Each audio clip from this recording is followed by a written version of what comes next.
Père, nous t'adorons, nous t'élevons, glorieux Jésus-Christ de Nazareth.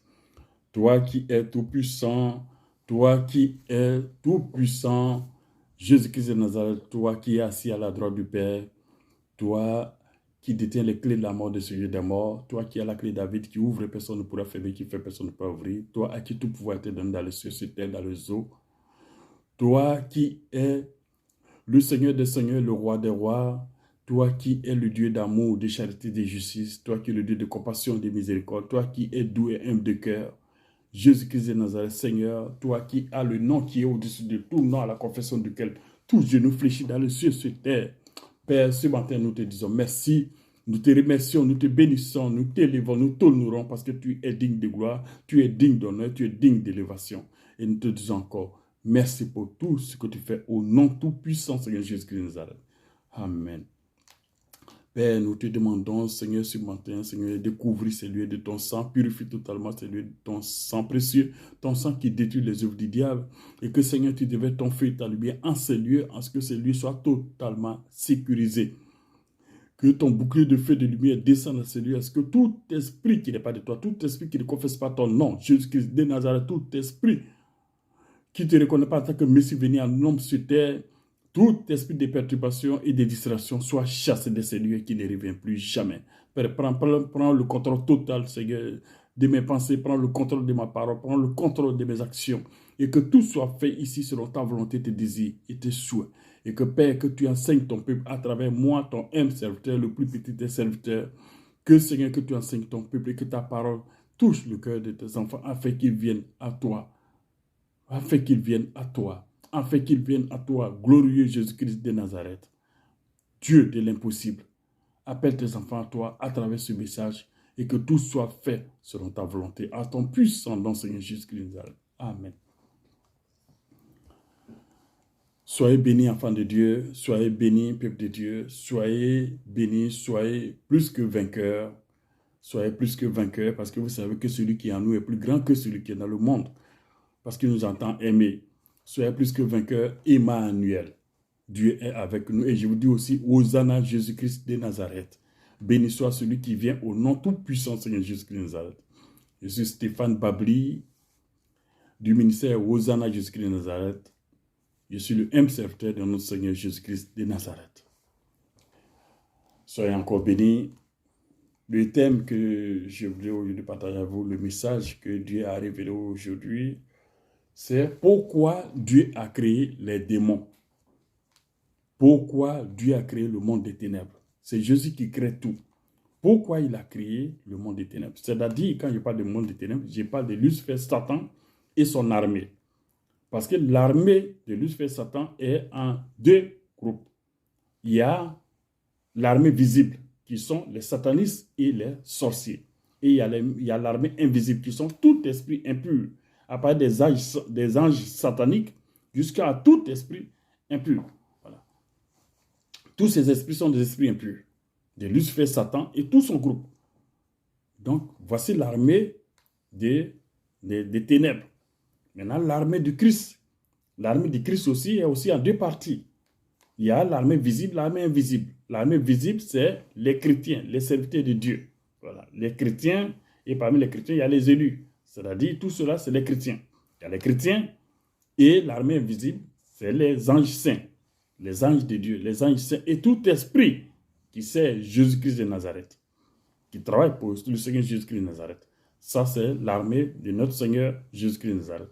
Et l'autre armée, l'armée des ténèbres. Mais tout ça, c'est le Seigneur qui a créé. Celui qui a créé le monde des ténèbres. Celui qui a créé ça. Donc, la question que j'ai posée, comme je vous dis toujours que c'est Dieu qui enseigne à travers ses serviteurs. C'est Dieu qui établit son serviteur et c'est lui qui enseigne à travers lui. Voilà. C'est à cause de ça, sans l'Esprit Saint, on ne peut pas faire l'œuvre de Dieu. L'Esprit Saint représente Jésus-Christ en nous. Il est auprès de nous, il est en nous. Comme le Seigneur nous a dit que je ne vous laisserai pas orphelin, je serai avec vous jusqu'à la fin du monde. Voilà. Je serai en vous et vous serez en moi. Mais c'est l'Esprit Saint qui représente Jésus en nous. Il est notre garantie. Celui qui fait de nous un chrétien, celui qui n'est pas rempli de l'Esprit Saint, il n'est pas chrétien. C'est à quoi nous devons tout faire pour être baptisés de l'Esprit Saint du feu, comme le Seigneur. C'est le Seigneur seul qui bâtit de l'Esprit Saint du feu à travers son serviteur. Voilà. Donc, si tu es un chrétien, tu dois remplir l'Esprit Saint. Si tu n'es pas rempli de l'Esprit Saint, tu n'es pas chrétien. Tu peux enseigner la parole. Tu peux enseigner la parole. Tu peux connaître la Bible de la Genèse à l'Apocalypse. Tu peux même faire des prophéties. Tu fais des miracles. Mais si l'Esprit qui est en toi, c'est la nature de l'Esprit qui est en toi qu'on demande, il est de qui? Il est de Jésus ou de Lucifer Satan. Voilà. Il est de l'ennemi de Dieu. Ça, sinon, je peux prophétiser. Mais tant que tu n'as pas l'Esprit Saint de Dieu, les gens prophétisent à d'autres esprits. Ils prophétisent, ils font des miracles, tu peux tout faire. Mais tant que tu n'es pas rempli de l'Esprit Saint, tu n'es pas chrétien. C'est lui qui fait de nous des chrétiens. Parce que c'est nous qui nous marque de l'empreinte de Dieu, du sceau de Dieu. Quand on prenait Éphésiens 4, le verset 30, ce verset dit, n'entristez pas l'Esprit Saint de Dieu par qui vous avez reçu une empreinte sur le visage pour le jour de la libération. Donc, quand on est chrétien, on doit remplir l'Esprit Saint. Donc, c'est le Seigneur qui établit ses serviteurs. Voilà, et qui enseigne son peuple à travers ses serviteurs, qui guérit ses enfants à travers ses serviteurs, qui les bénit à travers son serviteur. Sans le serviteur de Dieu, Dieu ne saute pas son serviteur pour faire quelque chose autre derrière. Non, il faut toujours qu'il passe par son serviteur. De la manière que Lucifer, Satan et les esprits impurs passent par l'homme, par les satanistes et les sorciers pour détruire l'homme. C'est comme ça, Dieu passe par l'homme de Dieu, ses élus, pour bénir ses enfants, pour enseigner ses enfants, pour les diriger. Voilà. Mais pourquoi il a créé le monde des ténèbres? Parce que c'est la question que j'ai posée au Seigneur. J'ai dit, mais tu nous aimes tant. Tu as donné ta vie pour nous. Tu es resté sur la croix. Quelqu'un est coulé sur la croix de 9h jusqu'à 15h. C'est-à-dire pendant 6 heures, il est accroché là. Son sang coule. Il souffre. Pendant 6 heures pour nous. Pour qu'il nous rachète. Regarde la souffrance. Même quand nous-mêmes, en tant qu'être humain, on se met simplement en genoux. Pendant 1 heure là, on est fatigué. On ne peut plus tenir. Mais lui, il a fait 6 heures sur la croix. Jusqu'à, c'est-à-dire son sang coule un peu, jusqu'à la mort. Vous voyez l'agonie un peu. Donc, il nous aime tant. Et quand nous ne sommes pas obéissants, nous ne suivons pas sa voix, il pleure.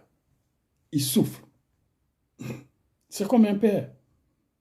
Quand tu amènes ton enfant, quand ton enfant fait des choses où tu la vois que tu ne veux pas, s'il prend cette voie, tu es malheureux en tant que père, en tant qu'une mère. C'est la même chose avec Jésus. Donc je lui ai dit, mais père, pourquoi tu as créé les démons? Ils nous troublent, ils nous tourmentent, ils nous tuent. À cause d'eux, on n'a pas la paix. Ils nous poursuivent dans les rêves. Ils couchent à nous dans les rêves. Ils tuent. Ils mettent les maladies dans les gens. Mais pourquoi tout cela? Pourtant, tu dis, tu nous aimes tant. Tu nous aimes tant. Comment un père peut aimer ses enfants et puis il peut jeter un lion dans la cour où ses enfants sont en train de jouer? Est-ce que c'est normal? Il jette un serpent dans la cour où ses enfants sont en train de jouer. Et le Seigneur, il me regarde, il sourit et dit, mes fils, comme nous, on ne comprend pas toujours la parole, on ne comprend pas Dieu. C'est à quoi il dit, mes pensées sont au-dessus de vos pensées. Voilà. Nous, mes voix sont au-dessus, parce que nous, on ne comprend pas Dieu. Excusez-moi. Nous, on ne comprend pas Dieu. Voilà. Il dit, voici, comme vous savez que le Seigneur, il enseigne toujours en parabole. Voilà un exemple. Il dit, quand un homme qui a les moyens, il est un homme riche, il est un homme puissant. Quand il fait un enfant de manière naturelle, c'est qu'il a un projet pour cet enfant. J'ai dit, mais non, oui, normal. Un homme ne peut pas faire un enfant, tu ne peux pas faire un enfant parce qu'il faut faire un enfant. Quand tu as un enfant, que tu as les moyens, tu as un projet pour lui. Il dit, c'est la même chose que j'ai fait. Il dit, mais dans Romains, comme il le dit lui-même, parce que c'est sa parole, il dit, Romains 8, le verset 28, il dit, du reste, nous savons que tout contribue au bien de Dieu, de ceux qui aiment Dieu, et de ceux qui sont appelés conformément à son plan. Il dit, j'ai un plan pour chaque être humain. C'est moi qui vous ai amené sur terre. C'est moi, Dieu, qui vous a amené sur terre. J'ai un plan pour chacun de vous. Il y a d'autres qui sont venus pour me servir à travers eux. J'amène des enfants à moi. Et j'ai fait d'eux des gens aptes pour le ciel. Parce que le but pour lequel nous sommes sur la terre, c'est de rentrer au ciel. Voilà. C'est de rentrer au ciel. C'est l'objectif pour lequel Dieu nous amène. Donc, on vient sur terre pour subir nos épreuves. Dans les épreuves, il y a des missions. Voilà. C'est comme ceux qui ont les dons. Les dons, c'est une mission que Dieu te donne pour l'exercer. Parce que le don, ça peut servir Dieu. Ceux que le ministère, ceux que les étoiles des ministères, le don, ça peut servir Dieu. Les talents, les dons, c'est pour la gloire de Dieu. Vous voyez, comme les 9 fruits de l'Esprit Saint. C'est-à-dire ces dons-là. Le don de la parole de sagesse, le don de la parole de connaissance, le don de guérison, le don des miracles, des prodiges, le don de la foi, le don des prophéties, le don de discernement d'esprit, le don de diversité de langues et le don d'interprétation de langue. Ces 9 dons-là, c'est pour servir Dieu. Voilà. Et ces dons ne peuvent pas s'exercer sans l'Esprit Saint. Parce que c'est l'Esprit Saint qui manifeste ces dons à travers l'homme de Dieu. Voilà. Donc le don, c'est pour servir Dieu. C'est à cause de ça, quand un homme de Dieu guérit, quand un homme de Dieu prie, Dieu te bénit. On n'applaudit pas pour l'homme de Dieu, on dit bravo Jésus. Ah, béni soit le Seigneur Jésus-Christ. Donc le don, c'est pour la gloire de Dieu. Mais les talents, c'est pour la gloire de l'homme. Les talents, c'est quoi? Les gens qui savent chanter, ceux qui savent jouer au football, les grands sportifs, les ingénieurs, les médecins, les avocats, les juges, tous ces gens-là. Tout le monde travaille pour Dieu. Tout ça, c'est pour la gloire de l'homme. C'est pour que l'homme soit bien. Voilà. Quand un footballeur marque le but, est-ce qu'on crie Jésus, Jésus? Non. On crie le nom du footballeur. Donc, le talent, c'est pour la gloire. C'est pour la gloire de l'homme. Mais le don, c'est pour la gloire de Dieu. Donc, tout ça, c'est ce qu'on appelle les épreuves. Toutes viennent pour ça. C'est ce qu'on subit. Mais normalement, ces dons et les talents devaient être exercés à travers Dieu, à travers la foi en Jésus. Mais malheureusement, quand Dieu donne ses talents à l'être humain, quand il arrive sur terre, il fait autre chose. Il oublie Dieu. Donc, c'est l'exemple que le Seigneur m'a enseigné en parabole. Il a dit, tu es un homme puissant, tu es un homme riche, et tu prends ton fils, tu l'amènes dans un pays étranger pour faire des études. Et tu lui dis, quand tu as fait tes études, tu rentres à la maison, voilà, tu rentres au pays pour que tu m'aides à gérer mes biens. Parce que tu es riche et tu es puissant, de non puissant dans ton pays. Et cet enfant, il arrive dans le pays où tu l'as envoyé. Il arrive là-bas, il t'oublie. Il oublie le père. C'est là, il m'a pris l'exemple. Hein. Il dit, c'est à moi, il parle. Il dit, il arrive là, il t'oublie. Tu l'appelles, il ne décroche pas. Tu envoies des gens là-bas pour lui dire, ah, il faut qu'il m'appelle au moins. Il s'en fout de tout ça. Et tu ne sais pas comment faire. Et tu es là. Et souvent, même quand il a des problèmes, au lieu de venir à toi, le père, non. Il va vers ton ennemi. Il va vers ton adversaire. C'est-à-dire, quand on a des problèmes, qu'est-ce qu'il voulait dire? Quand on a des problèmes, le Seigneur dit, quand on a des problèmes, on va vers les marabouts, les féticheurs, parce que voilà. Parce qu'on pense que c'est lui qui peut régler nos problèmes. Mais on ne vient pas à lui. Lui qui nous a créés, lui qui nous a menés sur terre. Lui qui a tout préparé pour notre destinée. C'est-à-dire, dans ta destinée, dans ton étoile que Dieu te donne là, il y a tout dedans. C'est ta destinée. C'est-à-dire, comme un père prépare un budget pour son fils, pour qu'il aille à l'étranger. Quand ton enfant, tu l'amènes à l'étranger, il y a un budget que tu prépares pour lui, pour qu'il soit bien. Parce que où il va pour les études, il doit manger, il doit avoir ses habits, il doit avoir un habitat, il faut il doit avoir même une voiture pour se déplacer, tout ça. Tu le mets à l'aise, c'est ce que Dieu fait. La femme qu'on va marier, le mari que ses filles vont marier, on le connaît. Dieu a prévu tout ça. Le travail que tu vas faire, les enfants que tu vas faire, ce que tu vas avoir sur terre, Dieu a tout prévu. Et pour ta bonne santé, Dieu a tout prévu et il t'amène sur terre. Dieu ne nous a pas amenés sur terre. Jésus ne nous amène pas sur terre pour qu'on souffre. Jésus nous amène sur terre pour qu'on soit bien. Parce que lui-même, il veut qu'on soit encore plus bien. Parce qu'après la terre, on va au ciel. Si tu es apte, si tu as bien fait ce qu'il t'a dit de faire, si le devoir qu'il t'a donné, tu l'as bien fait et tu es devenu apte, c'est-à-dire si tu es devenu chrétien, quand tu vas mourir, tu rentres au ciel. Ton âme rentre au ciel. Parce que ton âme, c'est toi-même. Quand ce corps va tomber, tu rentres au ciel. Mais sur terre, il sait qu'il nous donne les besoins du corps. Voilà. Parce qu'il faut manger à ta faim. Il faut avoir un toit. Il faut avoir un moyen de déplacement. Il faut avoir du travail. Il faut avoir de l'argent. Il faut avoir tes enfants pour qu'ils aillent à l'école. Les enfants nous donnent la joie au cœur. Tout. Donc tout ça, Dieu a prévu. Pour la vie matérielle et pour la vie spirituelle. Voilà. Parce que l'objectif de Jésus, c'est que tous les êtres humains aillent au ciel. Mais l'objectif de Lucifer, Satan, c'est que tous les êtres humains aillent en enfer. Satan n'a pas d'ami qui est un être humain. C'est l'ennemi, il est notre ennemi. Des gens, beaucoup ne le savent pas. Parce que l'être humain, quand il a des problèmes, ou bien quand il va vers le diable, il va taper. Pourtant, Dieu a dit, tout ce qui est sur terre est à nous. Mais pourquoi tu vas être esclave de quelqu'un qu'on a chassé du ciel? Et ce type-là, c'est un menteur. Dans Luc 4, dans la tentation, il dit non, tout m'a été donné, les royaumes, les puissances de la terre, c'est pour moi. C'est faux. Dieu a donné ça à l'homme. Et nous sommes promis à une grande gloire. Parce qu'il dit que nous sommes des dieux, nous, on devient des dieux. C'est-à-dire quand le Seigneur Jésus-Christ te baptise de l'Esprit Saint du feu, tu es un enfant de Dieu, tu es apte pour le ciel. Et au ciel, nous sommes des enfants de Dieu, donc nous sommes des dieux. Tu es promis à une vie glorieuse. Mais pourquoi tu vas t'emmerder avec quelqu'un qui est désobéissant qu'on a chassé du ciel? Pourquoi? Et c'est ce que le Seigneur dit. Il dit, mais si ton enfant fait ça, ton enfant, il ne t'écoute pas. Il est avec les drogués, il est dans l'alcool, dans la drogue, dans la prostitution, dans les choses qui te déshonorent. Est-ce que tu seras content de lui? Je dis, mais non, évidemment non. Je ne suis pas content d'un tel enfant. Il dit, mais le Seigneur me dit, ben, et si tu as les moyens pour l'amener à toi, qu'est-ce que tu dois faire? Il dit, mais je dois utiliser ces moyens. C'est la moindre des choses. Je dois utiliser ces moyens. Si j'ai les moyens pour l'amener à moi, forcément. Il dit, mais c'est ce qu'il fait au niveau de l'être humain. Il dit, il n'y a pas de créature. Le Seigneur dit, il n'y a pas de créature plus ingrate, plus infidèle et désobéissant que l'être humain.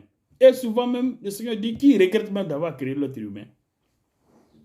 Pourtant, il aime tant. Il dit, j'aime tellement l'âme qui est en l'homme. C'est à cause de ça qu'il a donné sa vie pour nous. Mais on ne l'écoute pas. Et comme il savait que l'homme est comme ça, il a fait, quand il dit qu'il nous donne le choix, parce que c'est ce qu'il dit dans Deutéronome 30, le verset 19 à 20, il dit quoi? Il dit, c'est Moïse qui parle, qui transmet le message de Dieu. Il dit, j'en prends aujourd'hui contre vous, j'en prends en témoin aujourd'hui contre vous le ciel et la terre. J'ai mis devant toi la vie et la mort, la bénédiction et la malédiction. Choisis la vie afin de vivre toi et ta descendance, en m'obéissant, en m'aimant et en t'attachant à moi. C'est comme ça que tu vas vivre heureux et longtemps sur la terre où je t'ai amené. Parce que ta vie dépend de moi. Parce que Dieu dit, mais est-ce qu'on a vraiment le choix? Dieu nous connaît. Il sait que l'homme ne fait jamais le bon choix. Il nous connaît. Parce que pour lui-même prier, tout ça c'est lourd pour lui. Donc il dit, tu amènes ton enfant, est-ce que tu seras content? Ton enfant ne t'écoute pas, tu parles, n'écoute pas. Et quand il a des problèmes, il va vers l'ennemi. C'est-à-dire, on va voir les marabouts, les féticheurs, des trucs. Et on augmente encore son problème. Au lieu de venir à moi. Il ne vient à moi que quand il est totalement abîmé. C'est-à-dire, s'il n'a plus de la maladie rentrée, il est maintenant handicapé, ou il n'a plus rien. Ou bien il a perdu son temps dans ce truc-là, maintenant il a vieilli, il a pris de l'âge. C'est là maintenant, on vient à Dieu. Où on nous a tout pris, où l'ennemi nous a tout arraché. On vient les mains vides. Pourtant, Dieu avait déjà prévu une bonne vie pour nous sur terre. Et après, on allait au ciel. Mais l'homme, il est ingrat, il est infidèle, il est désobéissant. Donc, il dit qu'il a pris des précautions. Et c'est normal. Comme il me disait, que si tu as les moyens de ramener ton fils à toi, ton enfant à toi, tu dois le faire. Et c'est ce qu'il a fait. Ça crée ça, il a créé le monde des ténèbres. Il dit, mais est-ce que l'homme vient naturellement à Dieu? L'homme ne vient à Dieu que quand il a des problèmes. Il dit, mais mes enfants à qui j'ai donné le talent, c'est-à-dire les grands sportifs, les gens qui chantent. Il dit ceux-mêmes que j'ai placés même à la tête de la société, les présidents, les ministres, les députés, les maires. Et il dit, mais est-ce que tu vois un d'entre eux à l'église, dans une église, l'église où moi je suis? Il dit non. Il dit, mais où ils vont? C'est le Seigneur lui-même qui dit. Hein. Il dit, mais ils vont dans les ordres initiatiques. Rose-Croix, franc-maçon, voilà, Maïkari, c'est y a des trucs illuminatistes, voilà. Ou bien ils vont dans les fétiches. Ou bien ils sont dans les religions. Mais aucune religion n'amène au ciel. Aucune. Et le Seigneur dit, le catholicisme, il a parlé du catholicisme, céleste, mormon, témoin de Jéhovah, tout ça, il a cité plein. Il dit, mais Seigneur, quand tu vas gratter un peu, tu vas voir que je ne suis pas là-bas. Tu vas voir que c'est mon adversaire qui est derrière. Tu vas voir que c'est l'ennemi qui est derrière tout ça. Mais quand on dit à mes enfants de sortir de là, est-ce qu'ils m'écoutent? Ils n'écoutent pas. Pourtant, on leur dit que je ne suis pas là-bas. J'envoie des gens. Je sors mes enfants des ténèbres. C'est-à-dire les ex-satanistes qui se disent dans la société, qui est dû à mes qui est de la société. Ils témoignent. Ils disent leur témoignage là, c'est pour vous édifier. Mais ils parlent, mais vous n'écoutez pas. Ils continuent toujours à aller dans le truc. Et quand ils meurent, ils ne peuvent pas rentrer au ciel. Et ça me fait saigner le cœur. Et j'ai mal. Donc l'homme que Dieu a créé, il n'écoute pas Dieu. Il n'écoute pas Dieu. Il est désobéissant, il est ingrat. Parce que celui qui a fait autant de sacrifices pour nous, celui qui nous a créés même, parce que l'air que nous respirons, ce n'est pas nous qui avons créé, la nourriture que nous mangeons, sur la terre que nous marchons, ce n'est pas nous qui avons créé tout ça. L'eau que nous buvons, ce n'est pas nous. Même ton organisme, ce n'est pas toi qui as créé. Donc, le minimum de reconnaissance, c'est d'aller vers celui-là qui a créé, ton Père qui t'a créé, qui t'a amené sur cette terre. Lui-même, il dit que nous sommes étrangers sur terre. Nous ne sommes pas de ce monde, nous sommes étrangers sur ce monde. Ce qui veut qu'on a un autre monde qui est à nous. Mais il dit que ce monde n'est pas à nous. Donc, pourquoi tu t'attaches à ce monde? Pourquoi tu n'écoutes pas le Seigneur? Pourquoi la parole de Dieu ne rentre pas dans ton cœur? Quand on vient, il dit quand ils viennent me voir, il dit, mais est-ce que tu seras content parce que ton fils, chaque fois que tu le vois, c'est qu'il a un problème. Quand il n'a pas de problème, il disparaît. Le jour que tu le vois, il a un problème. Il vient mais il ne te salue pas. J'ai besoin de ça, j'ai besoin. Il parle des chrétiens. Quand on mettait en genoux, oui, donne-moi ça, donne-moi Marie, donne-moi je comme enfant, donne-moi ceci, donne-moi cela. Est-ce que Dieu ne connaît pas tes problèmes? Dieu ne connaît pas tes problèmes. Il dit d'abord, il dit quoi? Il dit, cherche d'abord le royaume de Dieu. Le royaume de Dieu, c'est Jésus.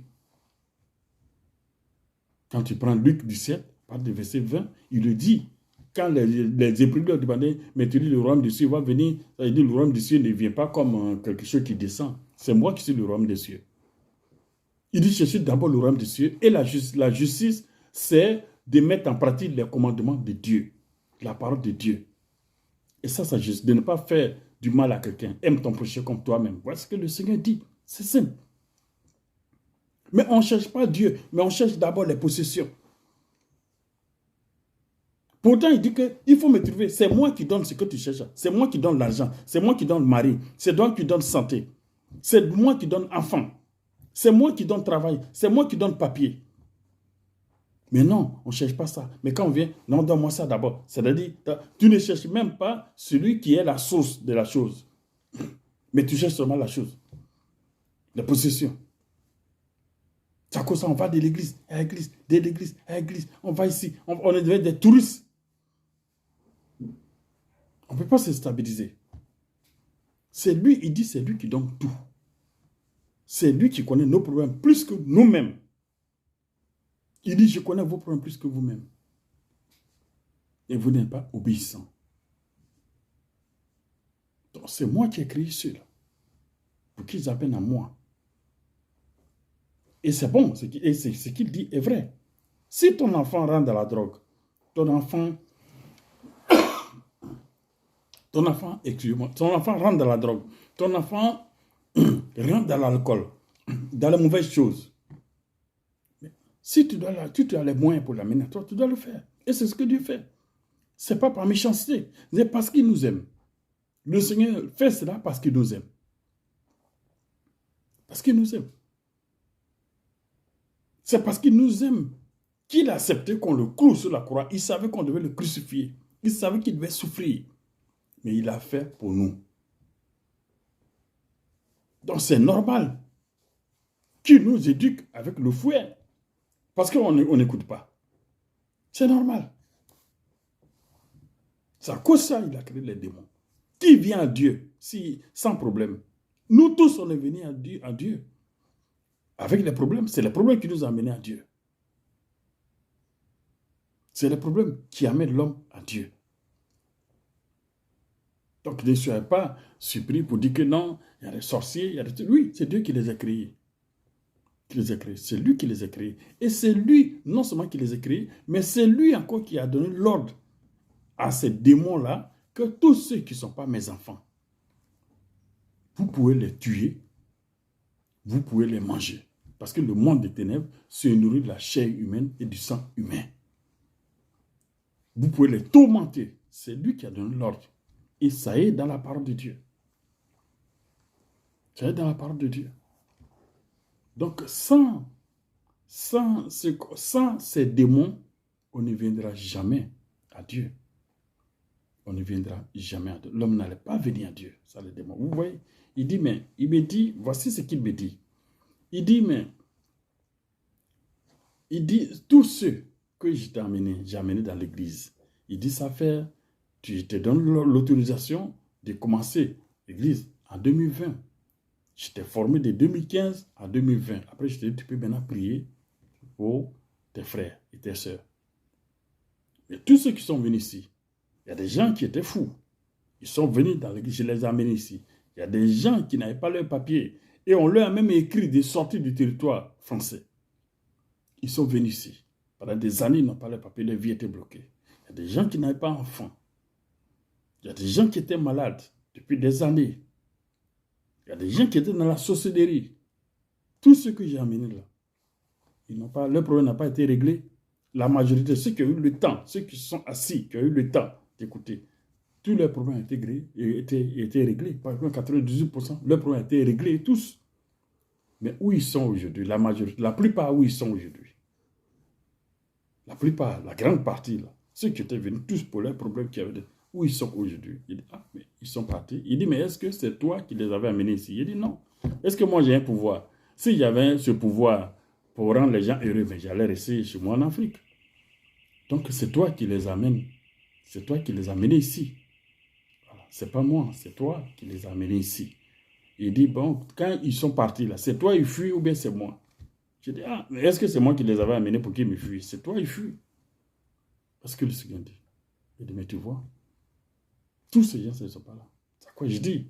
L'homme est ingrat. Quand ils viennent, ils ne cherchent pas ma face, mais ils cherchent ma main. C'est tout ce qu'ils vont avoir de moi. Alors que je veux faire d'eux des dieux. C'est des chrétiens. Baptiser l'Esprit Saint du feu. Et quand on vient, dès qu'on a quelque chose que Dieu, on voulait que Dieu nous donne, dès qu'on a le matériel, on fuit. Pourtant, le Seigneur dit, c'est lui qui donne tout. Rien ne peut s'accomplir sans lui. Donc, comme il nous aime, il est obligé de nous amener des forces à lui. On n'a pas le choix. Il a dit que vous avez le choix, mais on n'a pas le choix. Il connaît l'homme. Si donc, il a donné le choix à l'homme, c'est lui qui a donné le choix à l'homme. Mais l'homme ne vient pas à lui de son cœur. L'homme vient à lui que quand il a des problèmes. L'homme vient à Dieu que quand il a des problèmes. Donc, celui qui a créé, ceux qui nous créent les problèmes, c'est lui qui les a créés. Ceux qui nous tuent, là, c'est lui qui les a créés. Et il lui a donné l'ordre. Je vous ai dit qu'il nous a donné l'ordre de nous tuer et de tourmenter tous ceux qui ne sont pas ses enfants. Et ça est dans la parole. Nous allons voir. Prenez le livre d'Apocalypse. On prend Apocalypse 9, à partir du verset 1. Et on va aller, je vais vous expliquer. Pourquoi, quand je dis c'est Dieu qui a donné l'ordre, il le dit, il dit c'est moi qui ai donné l'ordre. Voilà. Parce que tous ceux qui ne sont pas mes enfants, de les tourmenter, de les tuer. C'est lui. On va le voir dans l'Apocalypse. Comme c'est un message voilé, personne ne peut le voir, tu ne peux pas le voir comme ça. Si Dieu lui-même ne t'a pas révélé cela. Il dit, Apocalypse 9, à partir du verset 1 jusqu'à le verset 11. Il dit, le cinquième ange sonna de la trompette et je vis une étoile qui était tombée du ciel sur la terre. Il dit, la clé du puits de l'abîme lui fut donnée. Il dit, elle ouvrit l'étoile. L'étoile qui est tombée n'est qu'un ange, c'est l'ange. C'est un ange qui est donné. C'est un ange qui est descendu du ciel. Voilà, le cinquième ange a sonné. Et il y a un autre ange qu'on appelle qui dit une étoile. Ce n'est pas une étoile, c'est un ange qui est descendu du ciel. Et il dit, elle ouvrit, on lui donna la clé du puits de l'abîme. Elle ouvrit le puits de l'abîme et une fumée pareille à celle du grande fournaise montant du puits. Il dit, le soleil et l'air furent obscurcis par la fumée du puits. Il dit, des sauterelles sortit de la fumée et couvrit la terre, et un pouvoir semblable à celui des scorpions de la terre leur fut donné.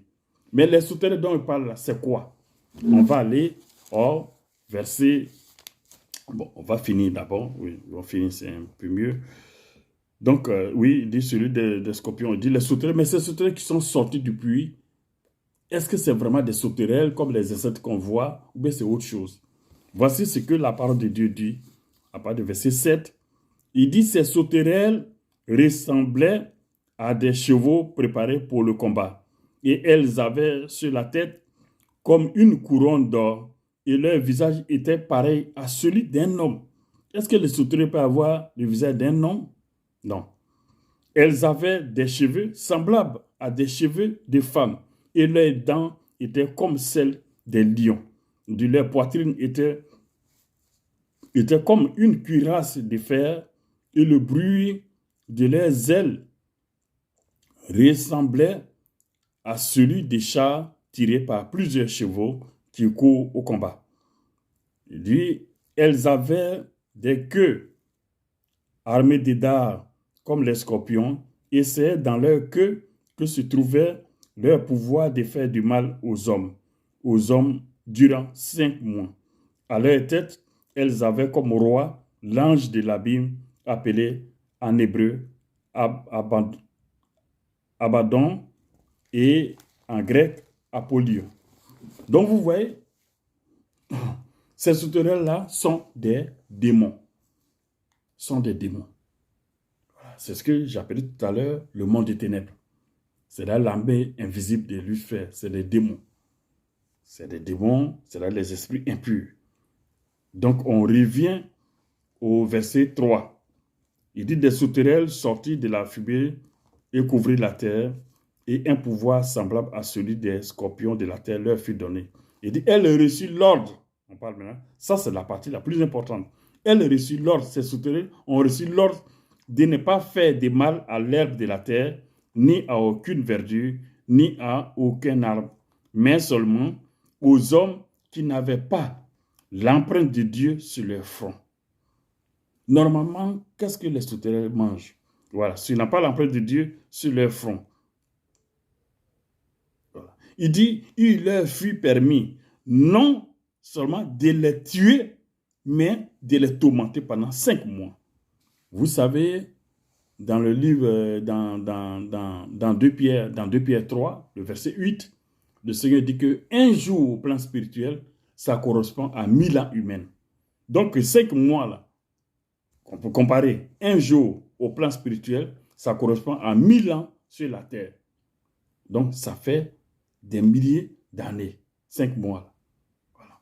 Ça fait des milliers d'années. Vous voyez? Ça fait des milliers d'années. Quand le Seigneur dit 5 mois, lui dit 5 mois. C'est 5 mois spirituels. Et ça fait combien d'années sur terre? Donc, ça fait des milliers d'années. Et la Bible dit encore de les tourmenter pendant 5 mois. Il dit le tourment qu'elle causait était comme celui causé par le scorpion quand il pique un homme. Il dit durant ces jours-là, les hommes rechercheront la mort et ne la trouveront pas. Ils désireront mourir, mais la mort fuira loin d'eux. Ça veut dire quoi? Tu vois, il dit là, le gars des démons. Il a donné l'ordre. Qu'est-ce que les sauterelles mangent naturellement? C'est l'herbe. Il leur donne l'ordre de ne pas toucher l'herbe de la terre, ni à la verdure, ni aux arbres. Mais c'est ce que les sauterelles mangent naturellement. Ça veut dire quoi? Ça veut dire l'armée visible de Satan, c'est-à-dire les sorciers et les satanistes, c'est des hommes. Et en tant qu'homme, qu'est-ce qu'on mange comme viande? On mange le poulet, on mange le bœuf, on mange le porc. Bah, voilà. C'est ce qu'on mange comme viande. Mais Dieu dit non, ne mangez pas ça. Il dit au monde des ténèbres. Quand il parle de démons, moi, quand on dit démons, c'est tout cela. C'est-à-dire l'armée visible et l'armée invisible de Lucifer Satan. Donc, Dieu dit non, ne mangez plus la viande, ne mangez plus le poulet, tout ça.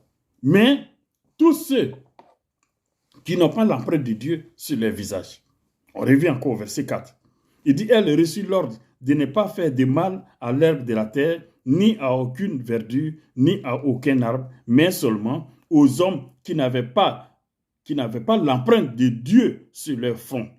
Il leur fut permis non de les tuer, non seulement de les tuer, mais de les tourmenter pendant 5 mois. Vous voyez? Donc c'est Dieu qui a donné l'ordre.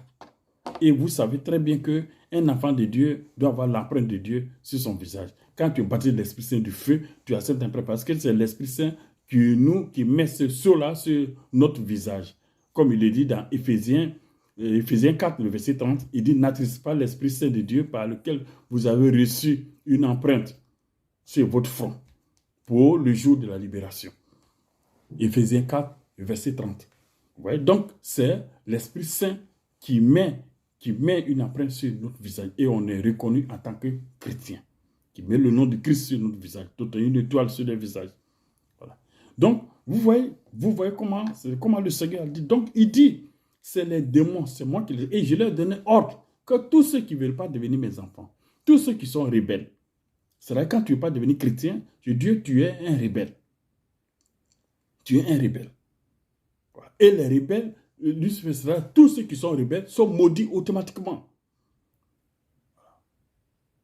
Sont maudits automatiquement. On va prendre le livre de Deutéronome. Vous allez comprendre encore mieux. Deutéronome 27, le verset 26. Il dit, maudit soit celui qui ne ratifie pas les paroles de cette loi pour les mettre en pratique. Et voilà. Et 1 Corinthiens 16, 1 Corinthiens 16, le verset 22. Qu'est-ce que ça dit? Je cherche le mot pour que vous compreniez mieux. Voilà. Sinon, on peut le réciter. Mais c'est pour que vous compreniez encore mieux.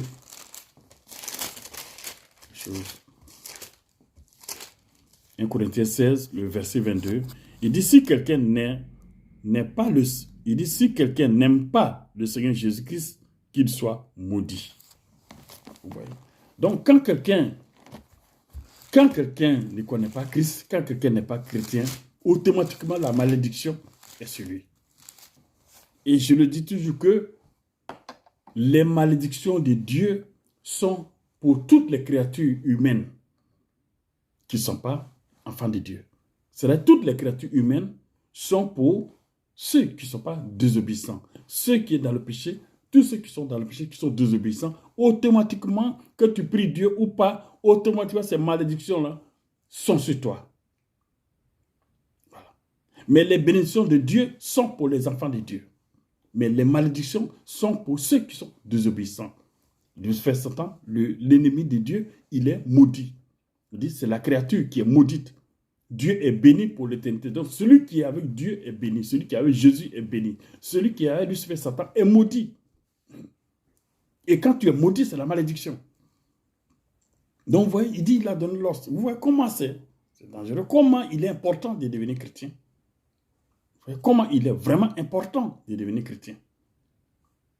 Dieu a donné l'ordre. Il dit, c'est moi qui donne l'ordre. Il dit, les démons, le monde des ténèbres est comme le chien du berger.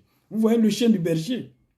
C'est le chien du berger. Quand les moutons sont dispersés, c'est le chien du berger qui amène les moutons dans le troupeau. Quand les brebis sont dispersés, c'est lui qui amène dans le troupeau. Donc c'est eux qui nous amènent à Dieu. Donc tant que l'homme va exister, le monde des ténèbres va exister. Les sorciers vont exister. Les satanistes vont exister. Les démons seront là. Voilà. Ce n'est pas nous qui les avons créés. Ce n'est pas notre volonté que Dieu a mis ça parce qu'il nous aime. Dieu les a mis là pour qu'ils nous troublent, pour qu'ils nous tuent. Si tu ne viens pas à Dieu, tu seras tué. Si tu ne viens pas à Dieu, ta vie va s'écrouler. Ta vie va s'écrouler. Non seulement, si tu ne viens pas à Dieu, tu perds 2 fois. Parce que non seulement ces démons vont te tuer, c'est-à-dire Dieu nous a amenés sur terre, on a 1 heure d'être né, on a 1 heure pour mourir. Mais eux, ils vont anticiper cette heure-là. Et tu vas mourir avant que le temps que Dieu a fixé pour toi. Et quand tu vas mourir, ils vont prendre ton âme pour faire de ça un démon. Ils vont prendre ton âme pour faire de ça un démon et ton âme vont maltraiter ton âme en enfer. Donc, le fait de venir d'être un chrétien, tu gagnes 2 fois. Si tu n'es pas chrétien, tu perds 2 fois. Tu perds d'abord, tu vas perdre en tant qu'un être humain. Tu vas mourir, ils vont tuer ton corps, ils vont manger ton corps, ils vont se nourrir de ce sang. Et si tu viens à Jésus, tu gagnes 2 fois. Parce que non seulement il va sécuriser ton corps, il va te donner tout ce dont tu as besoin sur terre pour être heureux. Et quand tu vas mourir, tu vas au ciel. Donc on gagne 2 fois à Jésus. À Satan, on perd 2 fois. Tu perds en tant qu'homme parce qu'il va tout arracher. Tout ce que le diable donne, il le reprend. Donc faites très attention parce que les agents qui travaillent de manière consciente pour lui faire Satan, c'est eux qui créent les guerres sur terre. Parce qu'ils sont animés aussi par ces démons. Ils créent les guerres. Pourquoi ils créent les guerres? Pourquoi il y a les guerres sur terre? C'est pour donner de la chair humaine et du sang au monde des ténèbres. C'est quoi les satanistes? Ils créent les guerres. Et c'est les satanistes qui dirigent ces nations. On le sait nous tous. Les sorciers, les satanistes. Donc il faut qu'ils créent les guerres pour fournir de la chair humaine, pour fournir du sang humain à leur maître.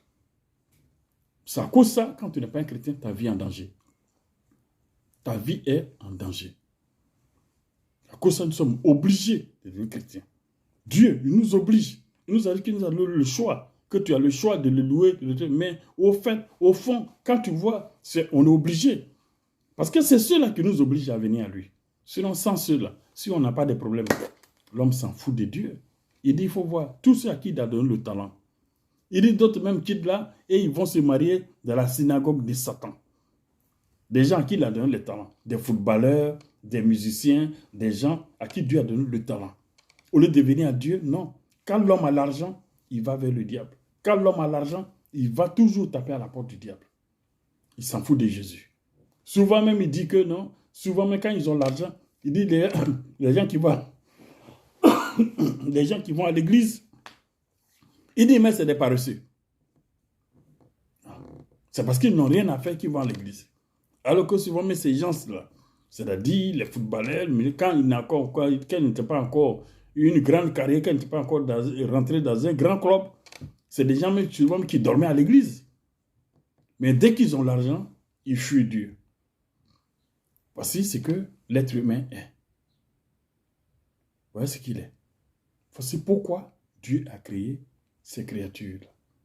Parce qu'il nous connaît. Il nous connaît. Dieu, Jésus nous connaît. C'est lui qui nous a créés. Il nous connaît mieux que nous-mêmes. Donc, ne vous plaignez pas pour dire pourquoi il y a les sorciers, pourquoi les sorciers tuent. Tant que les êtres humains seront sur terre, il y aura les sorciers. Tant que les êtres humains seront sur terre, les démons seront là. Pourquoi on ne les tue pas? Pourquoi Dieu ne les détruit pas? Pourquoi quand on prie, on délivre quelqu'un et puis on chasse le démon? Pourquoi on le détruit? Pourquoi Dieu ne le détruit pas puis le chasse? Parce qu'il a un rôle. Il travaille pour Dieu. Lucifer, Satan, son groupe travaille pour Jésus. Voilà. Travaille pour Jésus. Si tu n'es pas malade, tu peux chercher Dieu. Si ta vie n'est pas bloquée, tu peux chercher Dieu. Tu ne veux pas faire enfant. Tu es marié, tu ne fais pas enfant. Tu peux chercher Dieu. Si on te dit demain que non, c'est Dieu qui a réglé ton problème, tu as couru aller là-bas. Mais si tout allait bien dans ta vie, est-ce que tu allais venir à Jésus? Le Seigneur m'a dit, il dit, mais toi-même qui parles, toi-même qui es mon serviteur, pour que je t'amène à moi, il fallait que je te torde le bras. Parce que quand tu es un serviteur, tu dis, non, je ne suis pas venu en France pour servir, je suis venu en France pour chercher l'argent. Parce que tu disais, il fallait que je ferme ton entreprise, il fallait que je te bloque tout. Voilà. Pour que tu viennes à moi. Donc Dieu m'a forcé à ce que je vienne à lui. Parce qu'il dit, je suis né pour le servir. C'est pour cela qu'il m'a amené. J'ai l'étoile du ministère. Et quand tu as l'étoile du ministère, tu refuses le devoir de Dieu, c'est que tu sors de son plan. Et si tu sors de son plan, tu risques de mourir. Si Dieu te dit de faire quelque chose, il t'a amené sur terre pour quelque chose, à cause de ça, tu dois connaître le pourquoi Dieu t'a amené sur terre. Tu dois connaître, c'est-à-dire ton statut. Tu dois te connaître. Pourquoi tu es sur terre? Parce que si tu connais cela, tu peux mieux t'orienter. Voilà. Tu ne es pas là où Dieu ne veut pas que tu sois. Tu seras là où Jésus veut que tu sois. Voilà. Mais il dit, mais toi, mais j'étais obligé à venir à moi. Mais quand tu sors de ce, quand tu ne veux pas faire le devoir qu'il te donne, la mission qu'il t'a donnée, tu meurs. Il va t'exclure du peuple. Voilà. Et non seulement tu vas mourir, mais tu n'iras pas au ciel. Tu iras dans le séjour, au lieu d'aller dans le lieu de repos du Seigneur, tu iras dans le séjour des morts. Et après, c'est l'enfer. Donc, venez à Dieu. Ne vous plaignez pas. Pourquoi il y a des sorciers? Pourquoi? Il y aura toujours des sorciers, il y aura toujours des démons. Des gens vont poursuivre dans les rêves. Ils vont coucher avec vous dans les rêves. Ils vont vous souiller dans les rêves. Ils vont vous étouffer dans les rêves. Ils vont vous donner à manger dans les rêves. Venez à Jésus. Il n'y a que Jésus qui donne la paix. Il n'y a que Jésus qui donne ce dont on a besoin. Quand Dieu te donne, il n'y a pas de contrainte derrière. Il ne faut pas manger ça, il ne faut pas coucher à ça, il ne faut pas toucher ci, il ne faut pas qu'il va pleuvoir sur toi. Non. Quand Dieu te donne, il te donne avec paix. Quand Jésus donne, il donne avec paix. Il donne avec paix. Donc, venez au Seigneur. Donc, comme je disais tout à l'heure, que voici pourquoi le Seigneur a créé les démons. Pour nous amener à lui. Ce n'est pas méchamment pourquoi, ce n'est pas parce qu'il est méchant. Non, c'est parce qu'il veut qu'on vienne à lui. Le Seigneur veut qu'on vienne à lui. Il nous aime tant. Jésus nous aime tellement que il est prêt à tout pour qu'on vienne à lui. Que Dieu nous bénisse. Que Dieu nous fortifie. Et que qu'on va endurcir nos cœurs quand on entend la voix de Dieu. Venons à Dieu et nous serons heureux, non seulement sur terre, mais au ciel. Que Dieu nous bénisse et que le Seigneur ait la main sur vous et que sa volonté s'accomplisse toujours dans votre vie au nom de Jésus-Christ de Nazareth. Amen.